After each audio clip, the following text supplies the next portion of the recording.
सतनाम करता पुरख निर्भव निर्वैर अकाल मूरत अजोनी सैभं गुरुप्रसाद। हे प्राणनाथ गोविंदे कृपा निधान जगत गुरु। हे संसार ताप हरणे करुणा में सब दुख हरो। हे शरण जोग दयाले दीनानाथ मया करो। शरीर स्वस्थ क्षीण समय सिमरंत नानक राम दामोदर माधवे।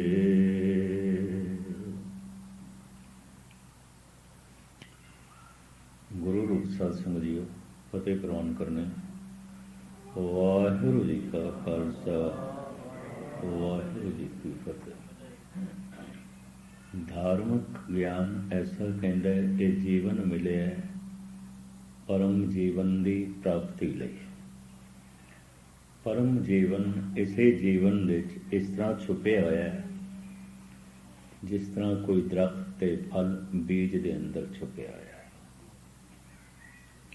एक बहुत बड़ा दरख्त फलों नाल लदया होया एक छोटे जिहा बीज दे छुपया होया है।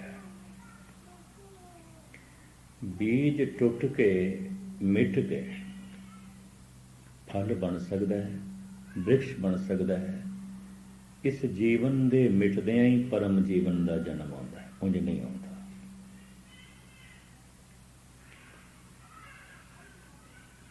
यानी शरीर की मौत तो बाद नहीं, शरीर तो सुरत उच्ची उठ जाती है, शरीर तो ध्यान उच्चा उठ जाता है। जैसे इस संबंध जो धार्मिक खोज है, शरीर की पूरी पड़ताल करने वाले कहते हैं धर्म शरीर की लोड़ नहीं है। किधरे भी नहीं दिखाई देता कि इनू धर्म की लोड़ है।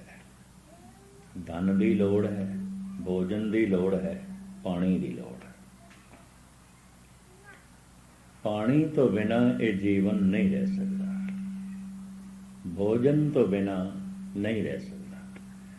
छोटी दे साइंटिस्ट भी कहते हैं चंगी तरह पड़चोल करके देख लिया किसी भी शरीर के हिस्से में धर्म की लोड़ होवे ऐसा नहीं दिखाई देता, ऐसा नहीं प्रतीत होता। इस वास्ते नास्तिक तबीयत दे विज्ञानक ते तार्किक ऐसा भी कह देंगे ने मूर्ख लोग धर्म के रस्ते से चलते हैं। ना समझ बंदे डरपोक मनुख निराश मनुख परमात्मा का दामन पकड़ते हैं। जिन्हां दी अपनी शक्ति कोई कम नहीं कर सकी गैबी शक्ति नूं पुकारते हैं। वो इस तरह भी कहते हैं। पर चोटी दे संत महापुरुष कहते हैं महामूर्ख ने जिन्हां दे अंदर धर्म की तड़प नहीं पैदा हुई, शरीर के तल ते रुक गए। महामूर्ख ने ना समझ गए। और आपकी ज्ञातली अर्ज करा ये साइंटिस्ट या तार्किक या नास्तिक जो कहते हैं धार्मिक लोग मूर्ख ने। धर्म का जन्म डर तो होया है, धर्म का जन्म निराशा तो होया है। धर्म का जन्म मनुख की अपनी शक्ति नाल कुछ खेड नहीं बनी जो कुछ चाहता सी तो गैबी शक्ति ने पुकारता है, जबकि कोई गैबी शक्ति नहीं है। तो तार्किक, नास्तिक और चोटी दे साइंटिस्ट ऐसा कहते ने, शरीर के अंदर किधरे धर्म की लोड़ होवे, जप की लोड़ होवे, सतसंग की लोड़ होवे, ऐसा नहीं दिखाई देता। पानी की लोड़ है, ये गुरुआं की बाणी की लोड़ नहीं है। भोजन की लोड़ है, भजन की लोड़ नहीं है। पदार्थों की लोड़ है, परमात्मा की लोड़ नहीं है। दावा बड़ा परवल करते हैं कि दिखाओ किधरे कि शरीर दे परमात्मा की भी लोड़ है, मनुख नूं नाम की भी लोड़ है, कहते पानी की लोड़ है। कहते असीं सिद्ध कर सकते हैं पानी ना मिले मनुख नहीं रह सकता।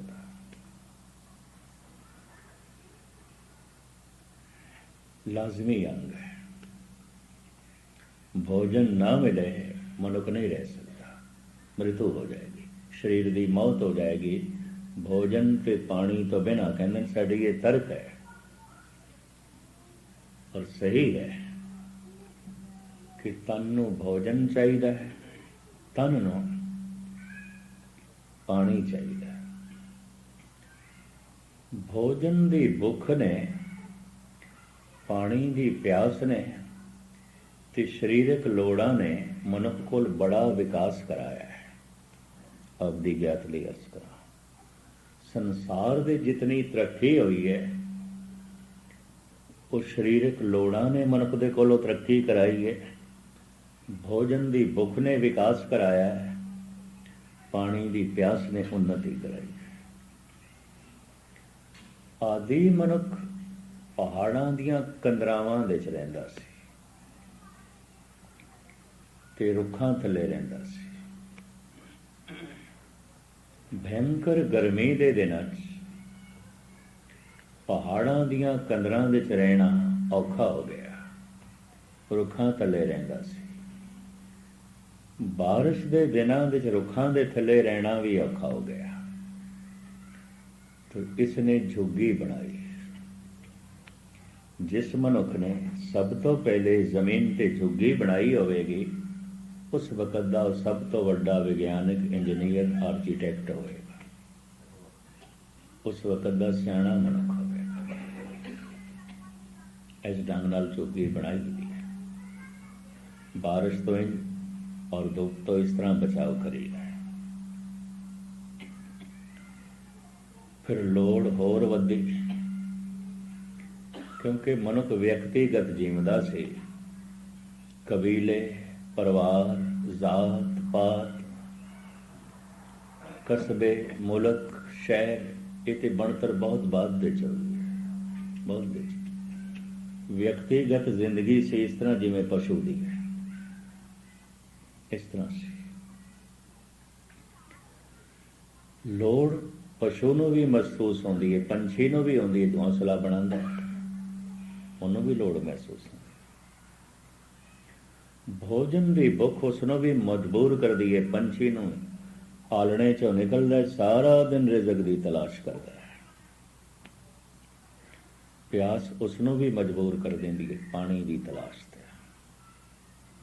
ओदियां भी सरीरक लोड़ां ने कि मनुख भी इत्थे ही रुकिया होया सी, मेरियां सरीरक ही लोड़ां।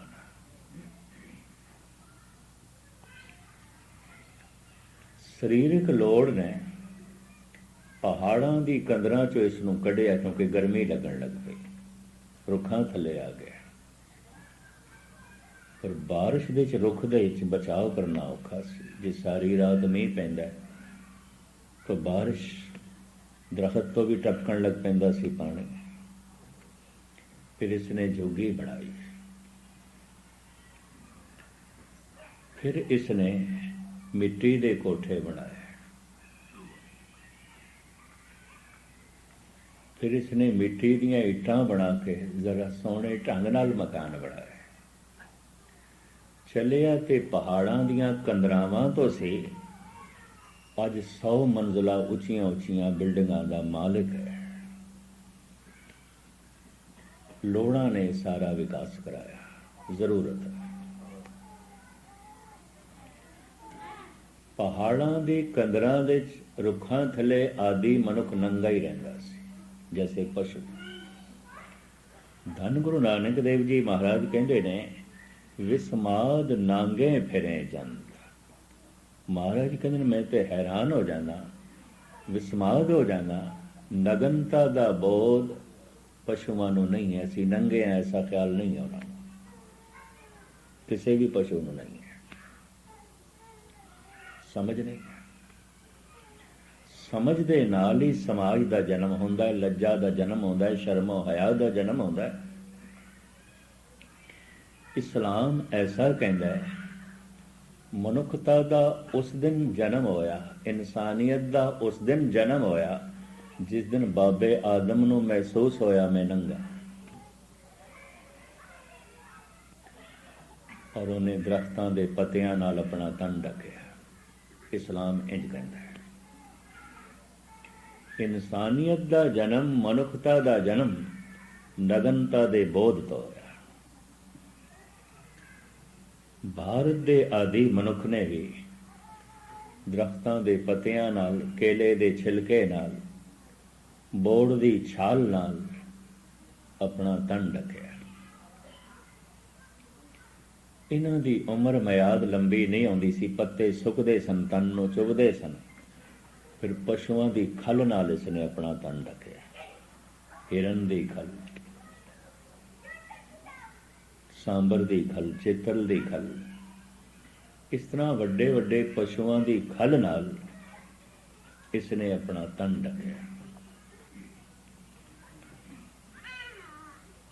ਸਹਿਜੇ ਸਹਿਜੇ ਇਹ ਜਾਨਵਰ ਹਰ ਜਗ੍ਹਾ ਮੁਯੱਸਰ ਨਹੀਂ ਸਨ, ਹਰ ਵਕਤ ਮੁਯੱਸਰ ਨਹੀਂ ਸਨ।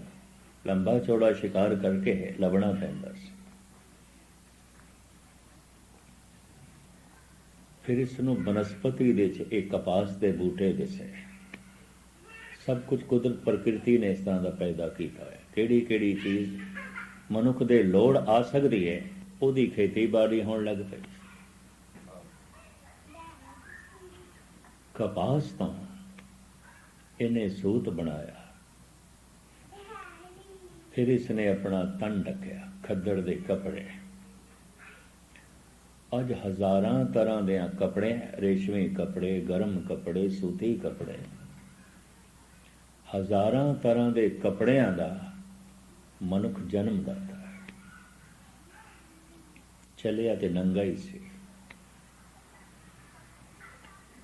ਇਸੇ ਤਰੀਕੇ ਦੇ ਨਾਲ ਜੰਗਲ ਦੇ ਫਲ ਫੁੱਲ ਹੀ ਇਸ ਦੀ ਖੁਰਾਕ ਸੀ। ਇਸ ਨਾਲ ਪੇਟ ਬਲਦਾ ਸੀ।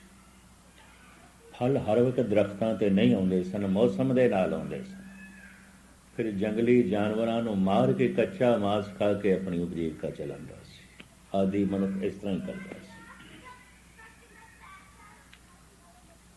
ਅੱਜ ਹਜ਼ਾਰਾਂ ਤਰ੍ਹਾਂ ਦੇ ਪਕਵਾਨਾਂ ਦਾ, ਭੋਜਨ ਦਾ ਮਨੁੱਖ ਜਨਮ ਦਾਤਾ। ਦੂਰ ਕਿਉਂ ਜਾਓ, ਸੈਂਕੜੇ ਤਰ੍ਹਾਂ ਦੇ ਖਾਣੇ ਤੇ ਭਾਰਤ ਦੇ ਚ ਬੰਗਾਲੀਆਂ ਦਾ ਖਾਣਾ, ਸਾਊਥ ਇੰਡੀਅਨ ਖਾਣਾ ਜੋ ਕੰਨੜ, ਤਮਿਲ, ਕੇਰਲਾ ਦਾ, ਫਿਰ ਗੁਜਰਾਤੀਆਂ ਦਾ ਖਾਣਾ। ਗੁਜਰਾਤੀ ਤੇ ਸਾਗ ਸਬਜ਼ੀ 'ਚ ਵੀ ਗੁੜ ਪਾਉਂਦੇ ਨੇ, ਮਿੱਠਾ ਪਾਉਂਦੇ ਨੇ।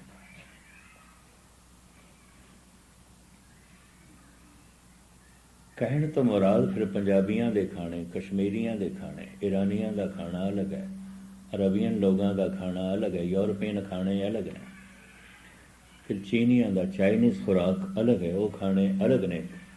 ਅੱਜ ਹਜ਼ਾਰਾਂ ਤਰ੍ਹਾਂ ਦੇ ਪਕਵਾਨ ਤੇ ਖਾਣਿਆਂ ਦਾ ਜਨਮਦਾਤਾ ਹੈ ਮਨੁੱਖ। ਖੁਰਾਕ ਇਸ ਦੀ ਆਦੀ ਸੀ ਜੰਗਲ ਦੇ ਫਲ ਫੁੱਲ ਜਾਂ ਜੰਗਲੀ ਜਾਨਵਰਾਂ ਦਾ ਕੱਚਾ ਮਾਸ।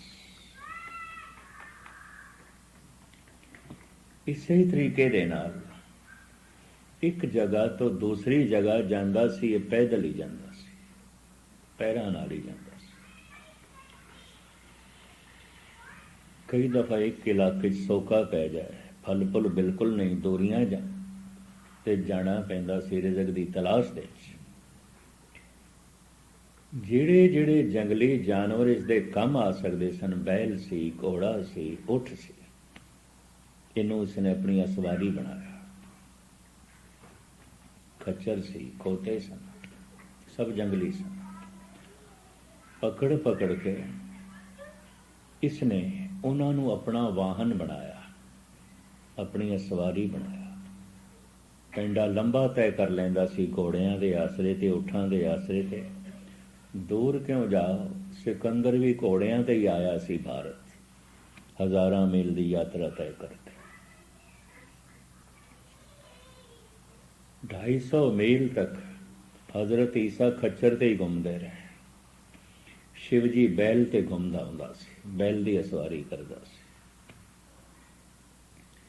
ਜਿਹੜੇ ਜਿਹੜੇ जंगली जानवर मनुख ਦੇ ਕੰਮ ਆ ਸਕਦੇ ਸਨ, ਮਨੁੱਖ ਉਹਨਾਂ ਨੂੰ ਵਰਤ ਕੇ ਉਹਨੇ ਕੁਝ ਪਿੰਡਾਂ ਤੈਅ ਕਰਨ ਦੀ ਸਹੂਲੀਅਤ ਮੁਯੱਸਰ ਕਰ ਲਈ। ਘੋੜੇ ਨਾਲ ਜ਼ਿਆਦਾ ਵਾਟ ਤੈਅ ਹੋ ਜਾਂਦੀ ਸੀ। ਇਸ ਤਰ੍ਹਾਂ ਫਿਰ ਸਹਿਜੇ ਸਹਿਜੇ ਵਿਕਾਸ ਕਰਦਿਆਂ ਫਿਰ ਮਨੁੱਖ ਨੇ ਸਾਈਕਲ ਬਣਾਈ, ਮੋਟਰ ਕਾਰ ਬਣਾਈ, ਰੇਲ ਗੱਡੀਆਂ ਬਣਾਈਆਂ।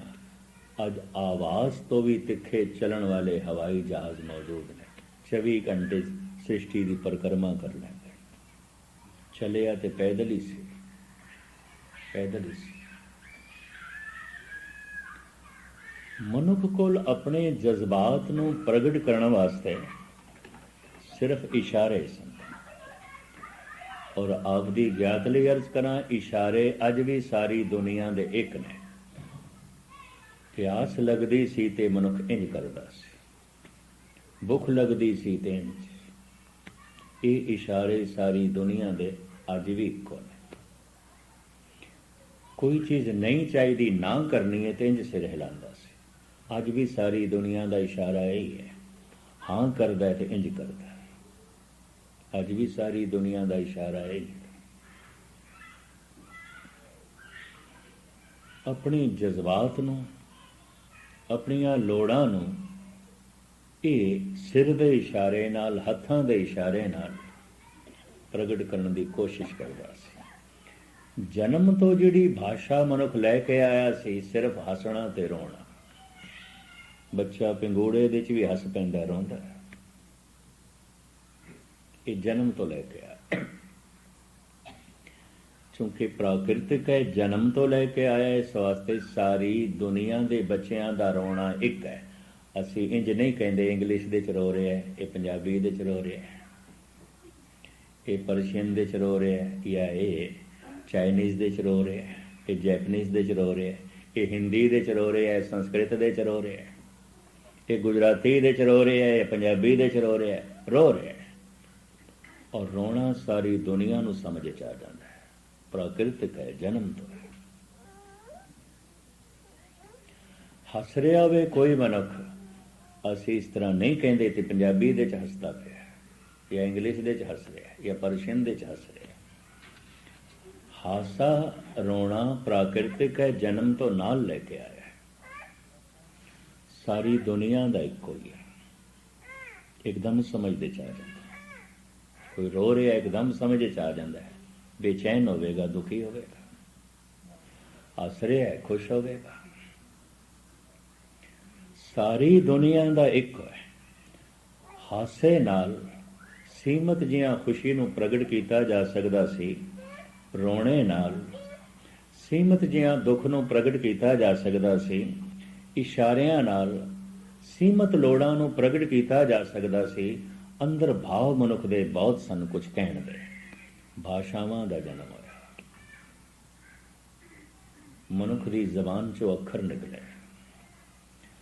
ਅੱਜ ਹਜ਼ਾਰਾਂ ਤਰ੍ਹਾਂ ਦੀਆਂ ਭਾਸ਼ਾਵਾਂ ਦਾ ਮਨੁੱਖ ਜਨਮਦਾਤਾ ਹੈ। ਦੂਰ ਕਿਉਂ ਜਾਓ, ਪੰਜਾਬੀ ਵੀ ਇੱਕ ਤਰ੍ਹਾਂ ਦੀ ਨਹੀਂ ਹੈ। ਮਾਲਵੇ ਦੀ ਪੰਜਾਬੀ ਅਲੱਗ ਹੈ ਤੇ ਮਾਝੇ ਦੀ ਅਲੱਗ ਹੈ। ਚੜ੍ਹਦੀ ਪੰਜਾਬੀ ਅਲੱਗ ਹੈ, ਲਹਿੰਦੀ ਪੰਜਾਬੀ ਅਲੱਗ ਹੈ। ਲਾਹੌਰ ਤੋਂ ਪਰੇ ਚਲੇ ਜਾਓ ਤੇ ਪੰਜਾਬੀ ਅਲੱਗ ਹੈ। ਸਰਗੋਦੇ ਦੀ ਪੰਜਾਬੀ, ਗੁਜਰਾਤ ਮੀਆਂ ਵਾਲੀ, ਮੁਲਤਾਨ ਦੀ ਪੰਜਾਬੀ, ਫਰੰਟੀਅਰ ਦੀ ਪੰਜਾਬੀ ਅਲੱਗ ਹੈ, ਲਹਿੰਦੀ ਪੰਜਾਬੀ। ਮੈਨੂੰ ਚੰਗੀ ਤਰ੍ਹਾਂ ਯਾਦ ਹੈ, ਸ਼੍ਰੋਮਣੀ ਕਮੇਟੀ ਨੇ ਦਾਸ ਦੀ ਸੇਵਾ ਲਾਈ ਸੀ ਇੱਕ ਦਫਾ। ਧੰਨ ਗੁਰੂ ਨਾਨਕ ਦੇਵ ਜੀ ਮਹਾਰਾਜ ਦੇ ਪੁਰਬ ਤੇ ਨਨਕਾਣਾ ਸਾਹਿਬ। ਉੱਥੇ ਮੰਗ ਸੀ ਵੀ ਸਾਰਾ ਪ੍ਰੋਗਰਾਮ ਟੈਲੀਕਾਸਟ ਹੋਣਾ ਹੈ ਤੇ ਉਰਦੂ ਦੇ 'ਚ ਬੋਲਣਾ ਹੈ। 10 ਉਰਦੂ ਦੇ 'ਚ ਉੱਥੇ ਕਥਾ ਕਰਦਾ ਰਿਹਾ, ਗੁਰਬਾਣੀ ਦੀ ਵਿਚਾਰ ਸਰਵਣ ਕਰਾਉਂਦਾ ਰਿਹਾ। ਗੁਰਪੁਰਬ ਵਾਲੇ ਦਿਨ ਸੰਗਤਾਂ ਦੀ ਵੀ ਮੰਗ ਵੀ ਪੰਜਾਬੀ 'ਚ ਹੀ ਬੋਲੀਏ। ਫਿਰ ਉਸ ਦਿਨ ਮੈਂ 3 ਹਾਜ਼ਰੀਆਂ ਭਰੀਆਂ ਪੰਜਾਬੀ ਵਿੱਚ। ਬਾਹਰ ਆ ਕੇ ਪਾਕਿਸਤਾਨੀ ਪੁੱਛਦੇ ਸਨ, ਤੁਸੀਂ ਪੰਜਾਬੀ 'ਚ ਬੋਲਦੇ ਤੇ ਕੋਈ ਸਾਡੀ ਸਮਝ 'ਚ ਆਉਂਦੀ। ਮੈਂ ਕਿਹਾ ਮੈਂ ਤੇ ਪੰਜਾਬੀ 'ਚ ਹੀ ਬੋਲਿਆ। ਕਹਿੰਦੇ ਇਹ ਕਿਹੜੀ ਪੰਜਾਬੀ ਹੈ? ਨਹੀਂ ਸਮਝ ਚਾਹੀਦੀ, ਪੂਰੀ ਗੱਲ ਨਹੀਂ ਸਮਝ ਚਾਹੀਦੀ। ਇੱਕ ਤਰ੍ਹਾਂ ਦੀ ਕੋਈ ਪੰਜਾਬੀ ਨਹੀਂ ਹੈ, ਇੱਕ ਤਰ੍ਹਾਂ ਦੀ ਇੰਗਲਿਸ਼ ਵੀ ਨਹੀਂ ਹੈ। ਮੇਰੇ ਨਾਲ ਸਰਦਾਰ ਲੋ ਸਿੰਘ, ਇੰਗਲੈਂਡ ਦਾ ਇੱਕ ਅੰਗਰੇਜ਼ ਸੱਜਿਆ ਹੋਇਆ ਸਿੰਘ ਹੈ। 2-1 ਮਹੀਨੇ ਇੰਡੀਆ ਨਾਲ ਭਰਮਣ ਕਰਦਾ ਹੈ, ਕਦੀ ਕਦੀ ਵਿਦੇਸ਼ਾਂ 'ਚ ਵੀ ਆਉਂਦਾ ਹੈ। ਇੱਕ ਦਫਾ ਕੈਨੇਡਾ ਨਾਲ ਆਇਆ। ਉੱਥੋਂ ਦੇ ਲੋਕ ਹੀ ਪੁੱਛਦੇ ਸਨ ਕਿਹੜੀ ਇੰਗਲਿਸ਼ ਬੋਲਦਾ ਹੈ। ਮੈਂ ਕਿਹਾ ਹੱਦ ਹੋ ਗਈ, ਬੱਚੇ ਨਹੀਂ ਸਮਝਦੇ ਸੀ। ਉਚਾਰਨ ਅਲੱਗ ਅਲੱਗ ਹੋ ਜਾਂਦਾ ਹੈ, ਅਲੱਗ ਅਲੱਗ। ਇੱਕ ਤਰ੍ਹਾਂ ਦੀ ਹਿੰਦੀ ਵੀ ਨਹੀਂ ਹੈ। ਬਿਹਾਰੀ ਹਿੰਦੀ ਅਲੱਗ ਹੈ, ਯੂਪੀ ਦੀ ਹਿੰਦੀ ਅਲੱਗ ਹੈ, ਰਾਜਸਥਾਨ ਦੀ ਅਲੱਗ ਹੈ, ਮੱਧ ਭਾਰਤ ਦੀ ਅਲੱਗ ਹੈ। ਅੱਜ ਮਨੁੱਖ ਹਜ਼ਾਰਾਂ ਤਰ੍ਹਾਂ ਦੀਆਂ ਭਾਸ਼ਾਵਾਂ ਦਾ ਜਨਮਦਾਤਾ ਹੈ। ਚਾਈਨੀਜ਼ ਵੀ ਇੱਕ ਤਰ੍ਹਾਂ ਦੀ ਨਹੀਂ ਹੈ, ਇਹ ਵੀ ਮੈਂ ਅਰਜ਼ ਕਰਦਾ। ਪੁਰਾਣੇ ਬਜ਼ੁਰਗ ਤੇ ਕਹਿੰਦੇ ਸਨ ਪਰ ਦਰਿਆ ਪਾਰ ਕਰੀਏ ਤੇ ਬੋਲੀ ਬਦਲ ਜਾਂਦੀ ਹੈ, ਇੰਝ ਕਹਿੰਦੇ ਹੁੰਦੇ ਸੀ। 20 ਕੋਹਾਂ ਤੇ ਬੋਲੀ ਬਦਲ ਜਾਂਦੀ ਹੈ। ਅੰਦਰੂਨੀ ਜਜ਼ਬਾਤ ਨੂੰ ਪ੍ਰਗਟ ਕਰਨ ਵਾਸਤੇ ਅਨੰਤ ਭਾਸ਼ਾਵਾਂ ਦਾ ਜਨਮ ਹੋਇਆ। ਭਾਸ਼ਾ ਦਾ ਜਨਮ ਹੋਇਆ, ਲੋੜਾਂ ਦਾ ਵਿਕਾਸ ਹੋਇਆ, ਮਨੁੱਖ ਵਿਕਸਿਤ ਹੁੰਦਾ ਗਿਆ। ਵਿਕਾਸ ਦੇ ਨਾਲ ਖਤਰੇ ਵੀ ਵੱਧ ਗਏ। ਮਨੁੱਖ ਦਾ ਲੋਭ ਛੀਨਾ ਝਪਟੀ ਕਰਾ ਦਿੰਦਾ ਸੀ, ਮਨੁੱਖ ਦਾ ਹੰਕਾਰ ਜ਼ੁਲਮ ਕਰਾ ਦਿੰਦਾ ਸੀ, ਮਨੁੱਖ ਦੀ ਸੀਮਾ ਤੋਂ ਵਧੀ ਹੋਈ ਵਾਸ਼ਨਾ ਕਿਸੇ ਦੀ ਇੱਜ਼ਤ ਲੁੱਟ ਲੈਂਦੀ ਸੀ। ਪਹਿਲੇ ਮਨੁੱਖ ਜੇ ਕਿਧਰੇ ਲੜ ਪਏ ਤੇ ਨਾਖੂਨ ਬਸ ਇਹੀ ਹਥਿਆਰ ਸਨ, ਜਾਂ ਕੱਟ ਲੈਂਦਾ ਸੀ ਜਾਂ ਨਾਖੂਨ ਚਬਾਉਂਦਾ ਸੀ। ਪਸ਼ੂਆਂ ਕੋਲੋਂ, ਜੰਗਲੀ ਜਾਨਵਰਾਂ ਕੋਲੋਂ ਉਸ ਵਕਤ ਮਨੁੱਖ ਇਸ ਵਾਸਤੇ ਡਰਦਾ ਸੀ ਤੇ ਹਾਰ ਗਿਆ ਸੀ, ਉਹਨਾਂ ਦੇ ਨਾਖੂਨਾਂ ਦੇ ਮੁਕਾਬਲੇ 'ਚ ਇਸ ਦੇ ਨਾਖੂਨ ਕਮਜ਼ੋਰ ਸਨ। ਉਹਨਾਂ ਦੇ ਦੰਦਾਂ ਦੇ ਸਾਹਮਣੇ ਮਨੁੱਖ ਦੇ ਦੰਦ ਕਮਜ਼ੋਰ ਸਨ। ਹੱਥ ਦੇ 'ਚ ਲਾਠੀ ਆਈ, ਲਾਠੀ ਨਾਲ ਲੋਹੇ ਦੀ ਕਿੱਲ ਜੁੜੀ, ਬਰਛਾ ਬਣਿਆ। ਤਲਵਾਰ ਆਈ, ਸਹਿਜੇ ਸਹਿਜੇ ਬੰਦੂਕ ਆਈ। ਭਾਰਤ ਹਾਰ ਗਿਆ ਬਾਬਰ ਤੋਂ, ਕਿਉਂਕਿ ਉਹ ਤੋਪ ਲੈ ਆਇਆ ਸੀ। ਤੋਪ ਨਾਲ ਉਡਾਈ ਗਿਆ, ਭਾਵੇਂ ਇੱਕ ਮਾਮੂਲੀ ਜਿਹਾ ਤੋਪ ਸੀ, ਛੋਟੀ ਤੋਪ ਆਈ। ਫਿਰ ਟੈਂਕ ਆਏ, ਫਿਰ ਤਰ੍ਹਾਂ ਤਰ੍ਹਾਂ ਦੇ ਖਤਰਨਾਕ ਹਥਿਆਰ ਆਉਂਦੇ ਆਉਂਦੇ ਐਟਮ ਬੰਬ ਆਇਆ, ਹਾਈਡਰੋਜਨ ਬੰਬ ਆਇਆ। ਮਨੁੱਖ ਦਾ ਖਤਰਾ ਜਿਤਨਾ ਵੱਧਦਾ ਗਿਆ, ਉਤਨੇ ਖਤਰਨਾਕ ਹਥਿਆਰ ਪੈਦਾ ਹੁੰਦੇ ਗਏ। ਚੱਲਿਆ ਤੇ ਨਾਖੂਨਾਂ ਤੋਂ ਸੀ, ਚੱਲਿਆ ਤੇ ਦੰਦਾਂ ਤੋਂ ਸੀ, ਅੱਜ ਹਾਈਡਰੋਜਨ ਬੰਬ ਤੋਂ ਵੀ ਅੱਗੇ ਲੰਘ ਗਿਆ। ਇਸੇ ਤਰੀਕੇ ਦੇ ਨਾਲ ਗੌਰ ਨਾਲ ਦੇਖੀਏ, ਮਨੁੱਖ ਦੇ ਅੰਦਰ ਖਿਆਲ ਆਇਆ, ਜੋ ਮੈਂ ਸਮਝਿਆ, ਜੋ ਮੈਂ ਜਾਣਿਆ, ਕੱਲਿਆਂ ਮੈਂ ਜਾਣਿਆ, ਬਾਕੀਆਂ ਨੂੰ ਨਹੀਂ ਪਤਾ, ਔਰ ਮੇਰੀ ਜਾਣਕਾਰੀ ਬਹੁਤ ਲੰਬੇ ਸਮੇਂ ਤੱਕ ਰਵੇ। ਇੱਥੋਂ ਲਿਖਣ ਦੀ ਸ਼ੈਲੀ ਦਾ ਜਨਮ ਹੋਇਆ, ਅੱਖਰ ਬਣੇ। ਪਹਿਲੇ ਕੁਛ ਮਨੁੱਖ ਪੱਥਰਾਂ ਤੇ ਲਿਖਦੇ ਰਹੇ ਨੇ। ਭਾਰਤ ਵਿੱਚ ਭੋਜ ਪੱਥਰਾਂ ਤੇ ਲਿਖਦੇ ਰਹੇ ਨੇ। ਭੋਜ ਪੱਥਰਾਂ ਦੇ ਉੱਤੇ ਲਿਖੇ ਹੋਏ ਵੇਦ, ਉਪਨਿਸ਼ਦਾਂ ਅੱਜ ਵੀ ਤੁਸੀਂ ਲਖਨਊ ਮਿਊਜ਼ੀਅਮ ਵਿੱਚ, ਦਿੱਲੀ ਵਿੱਚ ਦੇਖ ਸਕਦੇ ਹੋ। भोज पत्र की उम्र कागज तो बहुत ज्यादा है, बहुत ज्यादा। ये बदरी नारायण के इलाके हिमालय दी उचियां चोटियां दे उत्ते एक छोटा जिहा बूटा हुंदा है, लंबे लंबे उसनूं पत्ते लगते हैं कागज की तरह, और उम्र उसकी इतनी लंबी है 3-3 हज़ार साल तक वो पत्ता खराब नहीं होता। कुदरत ने इतनी लंबी उम्र उसकी बनाई।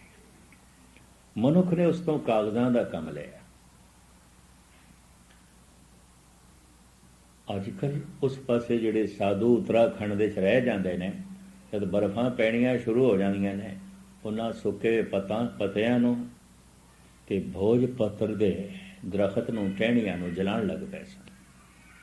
यूपी गौरमेंट नूं कानून बनाना पिया, 6 महीने की सज़ा रखनी पई जो आइंदा कोई तोड़ेगा या जलाएगा, क्योंकि नस्ल ही खत्म हो रही थी। मनुख ने लिखिया पत्थरां ते, भोज पत्थरां ते, फिर इसने हत्थां नाल कागज़ बनाया ताड़ी दे दरखत का, मोटा कागज़। पहली धन गुरु ग्रंथ साहब जी महाराज की भीड़ भी उसे ही मोटे कागज़ से लिखी गई है। अजकल ढीर मलियां खोले करतारपुर साहब दे है, जिहड़ी पहली भीड़ रामसर दे तैयार कराई धन गुरु अर्जन देव जी महाराज, ओदा वजन इतना है 4 आदमी प्रकाश कर सकते हैं, कल्ला नहीं कर सकता। वजन बहुत ज़्यादा, बहुत वड्डी भीड़ और बड़ा मोटा कागज़ है। अज हज़ारां तरह के कागज़ां दा ते छापियां दा मनुख जन्मदाता है। वधिया तो वधिया कागज़ दा ते प्रिंटिंग प्रेस छापे खानियां दा मनुख जन्मदाता है। चलिया दिसी भोज पत्थरां तो या पत्थरां तो। जिंदगी दे हर शोबे दे जिहड़ा विकास होया है, मनुख दी लोड़ ने कराया है, भुख ने कराया है, प्यास ने कराया है। कोई इंजीनियर है, कोई डॉक्टर है, कोई लॉयर है, कोई चोटी का साइंटिस्ट है, विज्ञानक है। अगर देखोगे ये पिछे 2 रोटियां नहीं धक्का मारिया तो सब कुछ कराया, रोटी भजंदी रही है। भोजन की भुख ने मनुख नूं इंजीनियर बना दिता, किसी ने डॉक्टर बना दिता। पदार्थां की लोड़ ने किसी नूं तगड़ा व्यापारी बना दिता, बिजनेसमैन बना दिता, किसी नूं बहुत वड्डा जमींदार बना दिता है। पदार्थां की लोड़, भोजन की भुख, पानी की प्यास,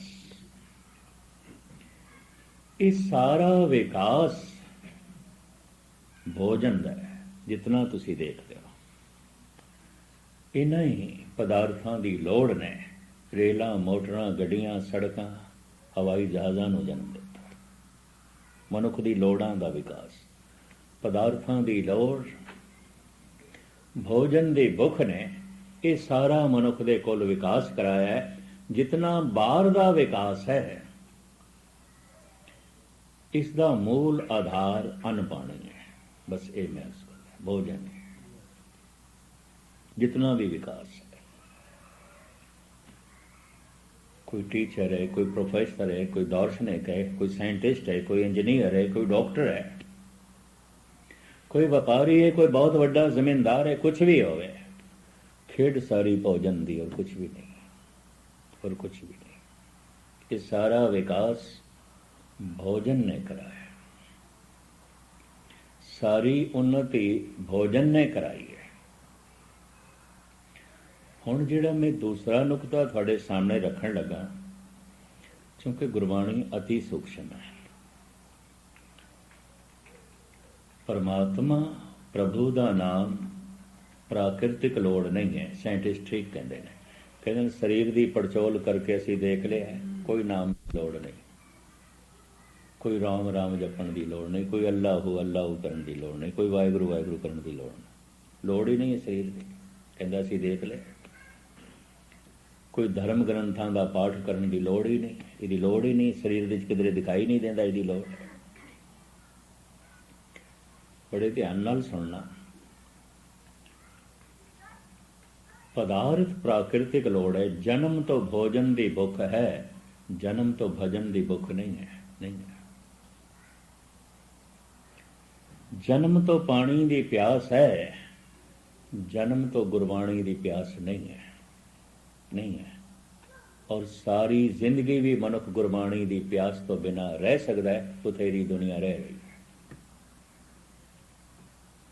सारी जिंदगी भी मनुख भजन तो बिना रह सकता है, दूर क्यों जाओ 90% दुनिया रह रही है। मंदिर मस्जिद गुरुद्वारे जो आउंदे ने सारी दुनिया 10% तो ज्यादा नहीं ने, ये भी महज करते रह रहे हैं। इस तो तर्क नूं बड़ा प्रबल बल मिल जाता है। भोजन की लोड़ है, भजन की नहीं। पानी की लोड़ है, गुरबाणी की लोड़ नहीं। पदार्थां की लोड़ है, परमात्मा की नहीं। ये वक्त जाया भी ना करिए।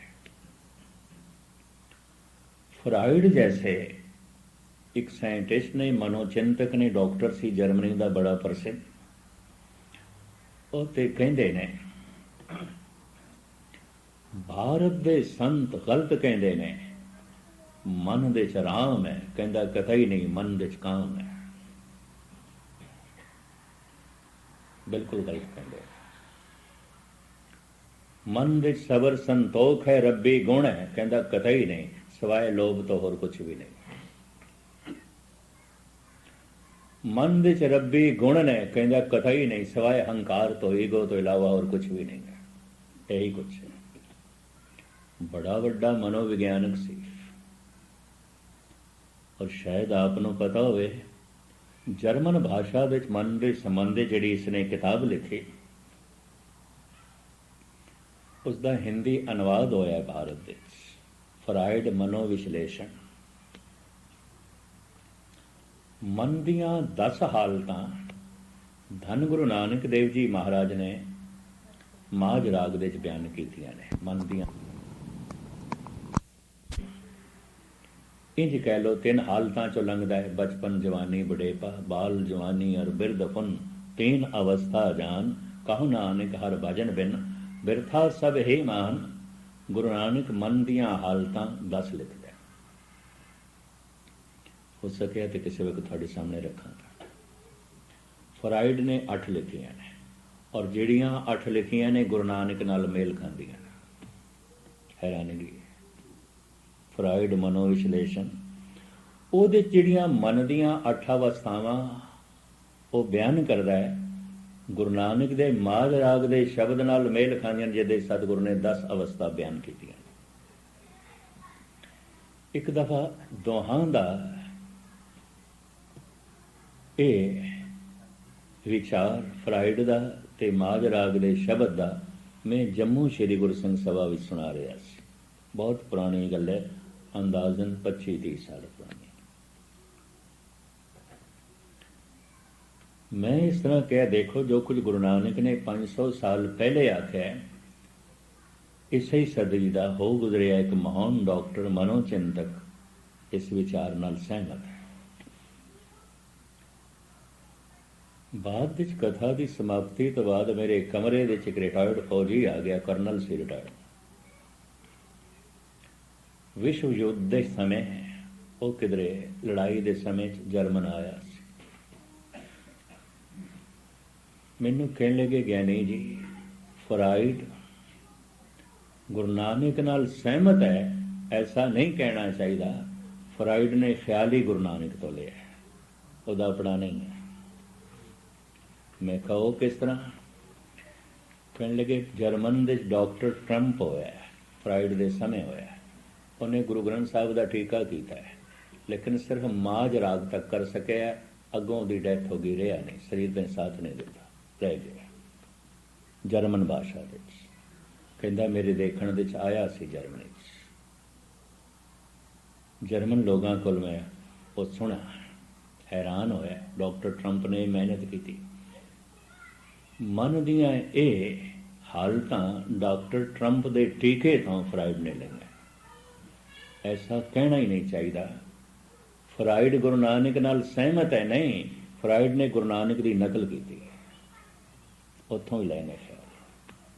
विचार लै ही उत्थों ने।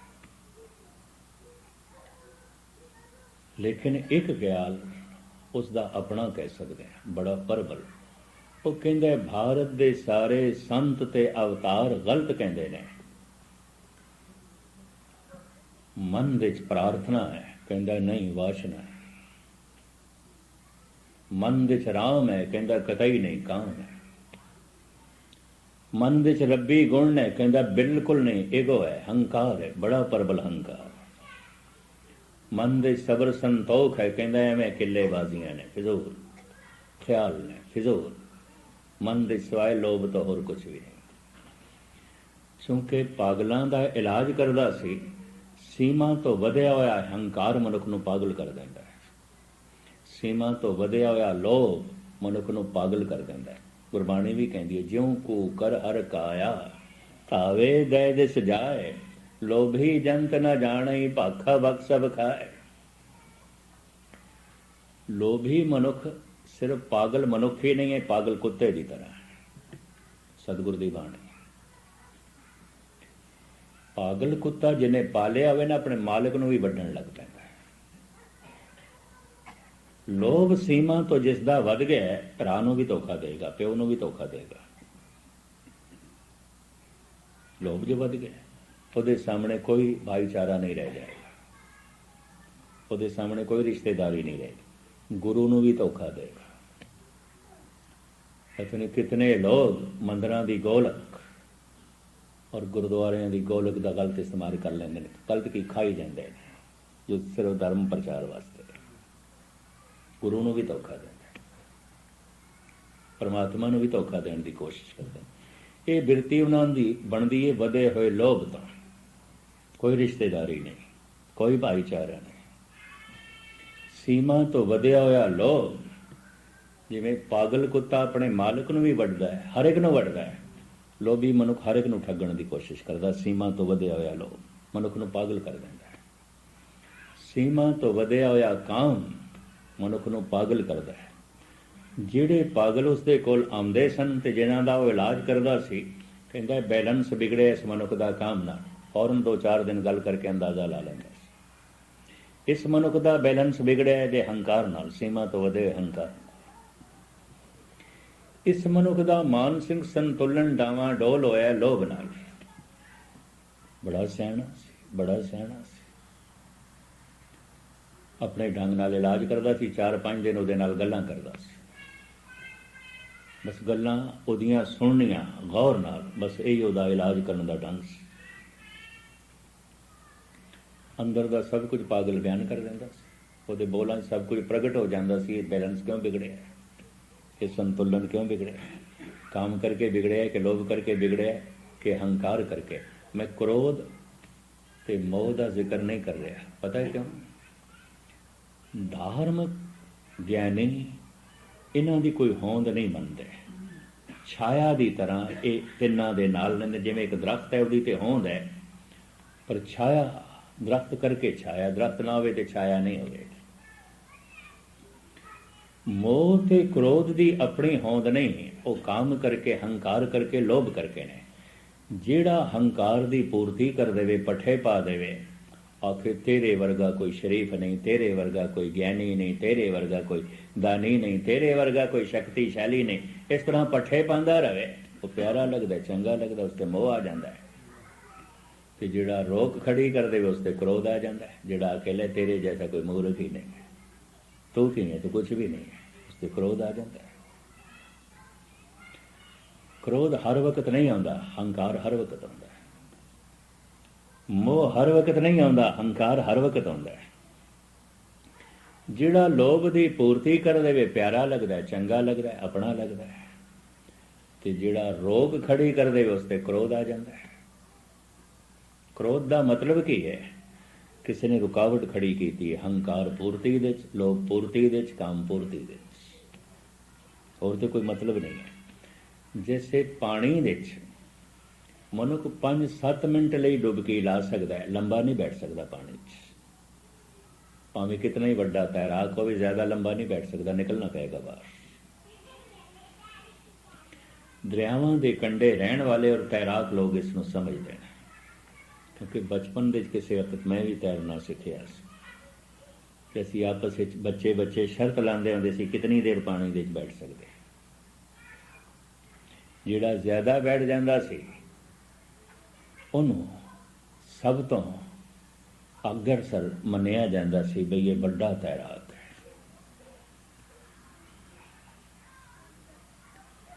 ਲੇਕਿਨ ਕਿਤਨਾ ਵੀ ਵੱਡਾ ਤੈਰਾਕ ਹੋਵੇ ਔਰ ਪਾਣੀ ਵਿੱਚ ਰਹਿਣ ਵਾਲਾ ਹੋਵੇ 7-8 ਮਿੰਟ ਤੋਂ ਜ਼ਿਆਦਾ ਨਹੀਂ ਰਹਿ ਸਕਦਾ। क्रोध 2-4 मिनट 7-8 मिनट इतना ही रहेगा, ज़्यादा नहीं। इतनी शक्ति मनुख की वेस्ट कर देंदा मनुख आप ही शिथिल हो जाता। मुख्तसर में अर्ज करा समा अपनी चाल नाल चल रहा है। सारा विकास मनुख तो होया है भोजन करके, सारा विकास मनुख तो होया है पदार्थां की लोड़ करके। फ्राइड जैसे भी मनुख कह उठे परमात्मा मनुख की लोड़ है, ऐसा मैनू दिखाई नहीं देता, दिखाई नहीं देता। बड़े बड़े तार्किक बड़े बड़े साइंटिस्ट अजे परमात्मा नू नहीं मन सके, ये भी मैं अर्ज करते हैं। और वो कहते हैं शरीर के किसी भाग नू भी परमात्मा की लोड़ होवे इस तरह दिखाई भी नहीं देता। इनू पानी की लोड़ है, पदार्थों की लोड़ है। सर्दी तो बचाना है, तन नू गर्मी तो बचाना है, भुख लगी है भोजन देना है, प्यास लगी है पानी देना, यह लोड़ां जापदियां। पदार्थां दी लोड़ ने, भोजन की भुख ने ते पानी की प्यास ने ये सारा विकास कराया है, सारा विकास कराया है। और बड़ी प्रबल दलील देने ने जन्म तो भजन की कोई भुख नहीं है, परमात्मा की कोई भुख नहीं है। और मैं अर्ज करा ठीक कहते हैं अपने मैनेज और ठीक कहते हैं, जन्म तो नहीं है, वाकई नहीं है। परमात्मा की भुख उस दिन पैदा होती है, किस दिन? जिस दिन मनुख पदार्थों तो उदास हो जाता है, बोर हो जाता है, बेचैन हो जाता है। उस तो पहले नहीं, उस तो पहले नहीं। निरंकार की भुख उस दिन पैदा होती है, किस दिन? जिस दिन मनुख परिवार तो उदास हो जाता है, निराश हो जाता है। उस तो पहले नहीं, पता ही नहीं। परमात्मा की तड़प प्यास उस दिन पैदा होती है जिस दिन संसार की प्यास उस रही नहीं तो बोर हो जाता है, बेचैन हो जाता है, उब जाता है, कुछ नहीं कुछ नहीं कुछ नहीं। उस दिन पैदा होती, उस तो पहले नहीं पैदा। इस चक्कर च ना पैना कि मंदिर मस्जिद गुरुद्वारे चर्च के जिहड़े जाण वाले ने परमात्मा की प्यास करके जाते हैं, परमात्मा की भुख करके जाते नहीं, ये भी पदार्थों की भुख करके जाते हैं, ये भी गुरु को संसार का ही सुख मंगण जाते हैं। संसार तो उदास नहीं ने, नहीं ने, नहीं।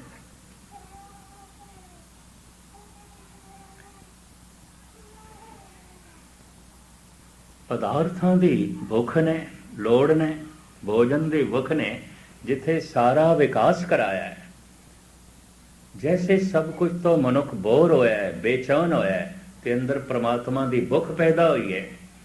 उसे नहीं धर्म मंदिरां नूं जन्म दिता, तीर्थां नूं जन्म दिता, बड़े बड़े ग्रंथां नूं जन्म दिता। भारत विच 108 उपनिषदां, 27 सिमरतियां, 18 पुराण, 6 शास्त्र, 4 वेद। इसे भुख ते तड़प ने रब्बी बाणी नूं जन्म दिता, जिहदे च परमात्मा झलकदा पिया। धन गुरु ग्रंथ साहब जी महाराज। इसे भुख ते प्यास ने गीता नूं जन्म दिता, भागवत गीता, भगतां दे अंदरों तरह तरह के बोलां नूं जन्म दिता, ग्रंथां नूं जन्म दिता, भगतमाला नूं जन्म दिता।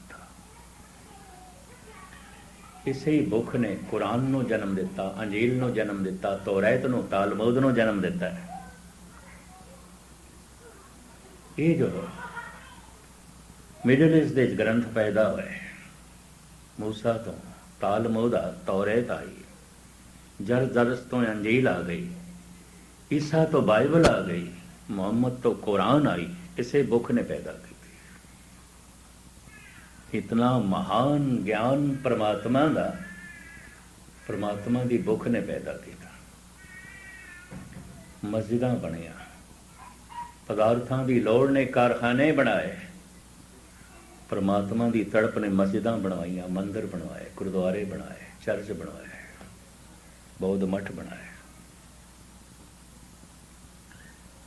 पदार्थां की लोड़ ने, भोजन की भुख ने रोजगार के साधन मुहैया किए, तरह तरह की खेती बाड़ी, तरह तरह के बिजनेस व्यापार, तरह तरह की मार्केट। लेकिन परमात्मा की भुख ने धर्म मंदिरां नूं जन्म दिता, सत्संग नूं जन्म दिता, कथा कीर्तन नूं जन्म दिता, नमाज नूं जन्म दिता, प्रेर नूं जन्म दिता, प्रार्थना नूं जन्म दिता, ध्यान साधना नूं जन्म दिता, पता नहीं कितने धर्म ग्रंथां नूं जन्म दिता। एक नुकता बयान करके मैं समाप्ति करदा, बाकी खुलासा कल। संसार विच बड़ी मेहनत की, बड़ी मेहनत की, अगर पदार्थ मिल भी गया तो कुछ भी नहीं मिलेगा, कुछ भी नहीं मिलेगा। इन्नी भी महस करते। चंगे तो चंगा परिवार मिल भी गया तो कुछ भी नहीं मिलेगा, कुछ भी नहीं मिले, कुछ भी नहीं मिले। ये भी महस कर, बड़े ध्यान नाल सुन लेना। चंगे तो चंगा मकान मिल भी गया तो कुछ भी नहीं मिलेगा, कुछ भी नहीं मिलेगा, कुछ भी नहीं मिलेगा। परमात्मा की खोज की, बड़ी मेहनत की, बड़ी मेहनत की, नहीं भी मिले तो भी बहुत कुछ मिल जाता है, बहुत कुछ मिल जाता है। ये भी मैं नहीं भी मिले तो भी उसकी तड़प बहुत कुछ दे जाती है, उसकी प्यास बहुत कुछ दे जाती है, उसकी भुख बहुत कुछ दे जाती है। तुसीं आखोगे भुख दे जाती है, हाँ उसकी भुख बहुत कुछ दे जाती है।